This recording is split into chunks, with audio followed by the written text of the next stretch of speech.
بونجور، اليوم رح صوركم كيف رح انقع الشيش طاووق، لانه بكره رح اعمل باربيكيو شيش طاووق ولازم انقعهم قبل بنهار.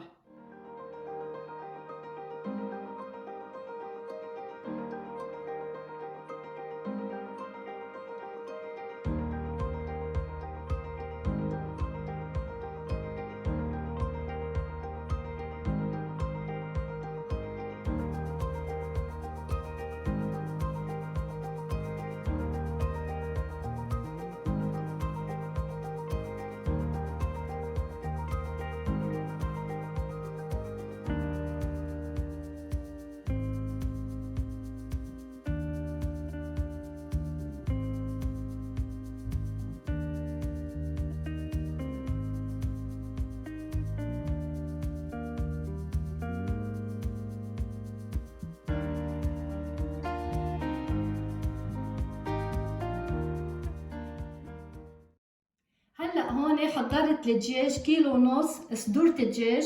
انا غسلتها، اكيد حطيت لها ملح وخل ابيض لغسلته احلى ما يعطي نكهه مش طيبه بالاكل.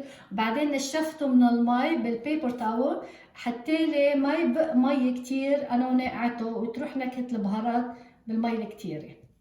هون عندي نص كوب لبن للنقع اكيد.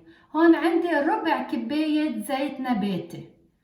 هون عندي ربع كباية خل تفاح أنا حاطة. اللي ما عنده خل تفاح في يستعمل خل أبيض إذا عنده.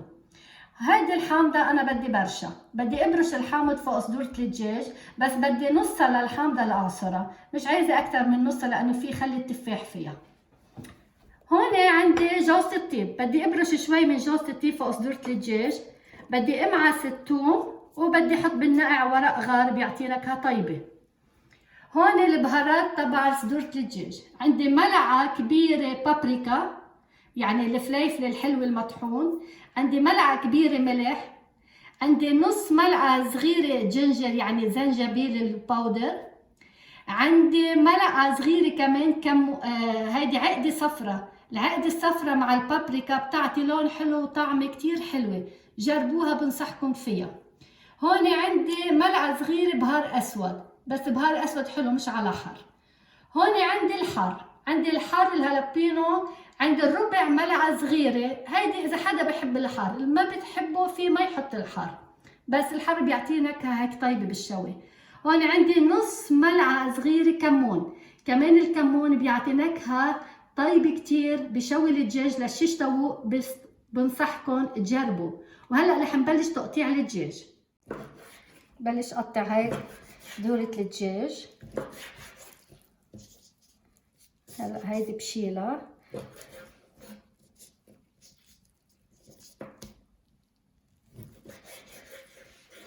هلا هي اول وحدة صغيرة، مش عايزة اقطعها اصغر من هيك.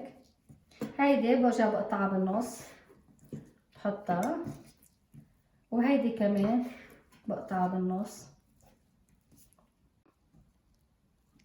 وهيدي بدي اقطعها 3 شقات لانها كبيرة. هيدي بقطعها هيك، بس برجع بجرحها شوي صغيرة، بجرحها هيك بالسكينة شوي صغيرة ليفوت على قلب النار. هلا رح اقطع وحدة تانية بعد قدامكم وبرجع بعملهم لوحدة. هيدي اول وحدة قطعتها، مش عايزة اصغرها اكتر من هيك ديجا صغيرة. هيدي بقطعها شقفتين. هذا القياس هيدا كتير حلو للشوي. هلا هون هيدي بقطعت كمان 3.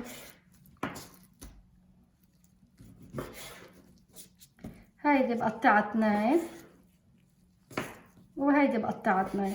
اذا حسيت تسميكه شي مره بس بقطعها هيك بالسكينه من هون، بعمل لها فتحه لحتى يستوي قلبها.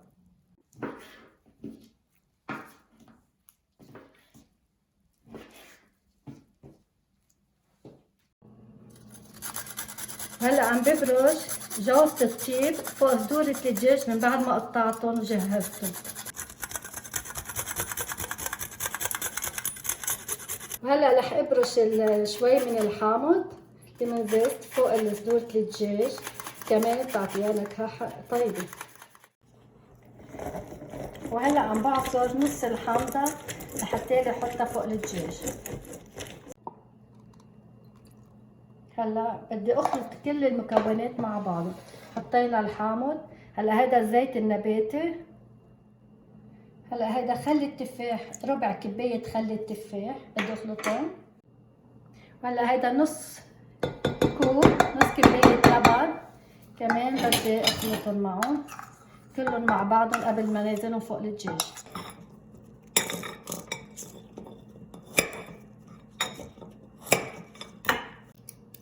هلا عم بحط الثوم لامعسهم وظبط الصلصة قبل ما افرغها فوق صدورة الدجاج. هلا رح احط ورق الغار فوق الدجاج بالجاط بالنقع هيدا. هلا بدي زيد البهارات فوق السوائل. هيدا الحار، هيدا بهار الاسود، هلا الكمون، هيدا الكمون، هديك العقدة الصفرا كان، هيدي البابريكا، هلا الزنجبيل، واخر شي ثاقب الملح. هلا بدي احركهم كلهم مع بعضهم قبل ما نيزلهم. لازم احرك منيح البهارات مع بعضهم وبعدين فرغهم فوق صدورة الدجاج. بفتكر صاروا جاهزين.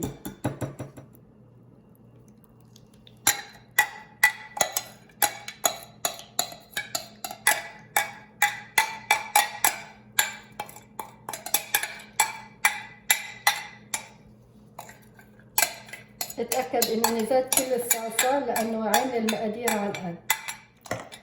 وهلأ بخلطهم كلهم مع بعضهم ولازم انقعهم مع بهاراتهم هالتتبيلة كلها مع صدورة الدجاج اقل شي 5 ساعات.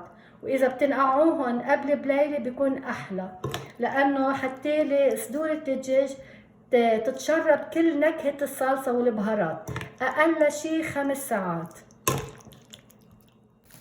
وهلا بس خلصت كل شيء لازم غطيه لوجه احلى ما تنشف لانه بدي احطه الجاط بالبراد. انا بدي اعمل باربيكيو بكره، سو بحب انقعها 12 ساعه وحطها بالبراد لانه ما بيصير تنحط براد من دون البراد تنتزع. وهلا من بعد 12 ساعه ما كنت نقعتهم ومحطوط الجاط بالبراد بدي بلش شكهم بالشياش لحتى لي نشويهم على الفحم. وبتمنى تجربوا هيدي الوصفة وتقولوا لي تعليقكم عليها من بعد ما تجربوها.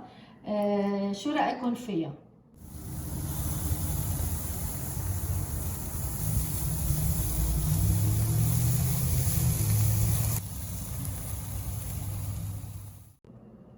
وهيدا كان طبقنا لليوم، بتمنى ينال اعجابكم وبتمنى كمان انه تعملوا اشتراك معي بالقناة وميرسي كتير.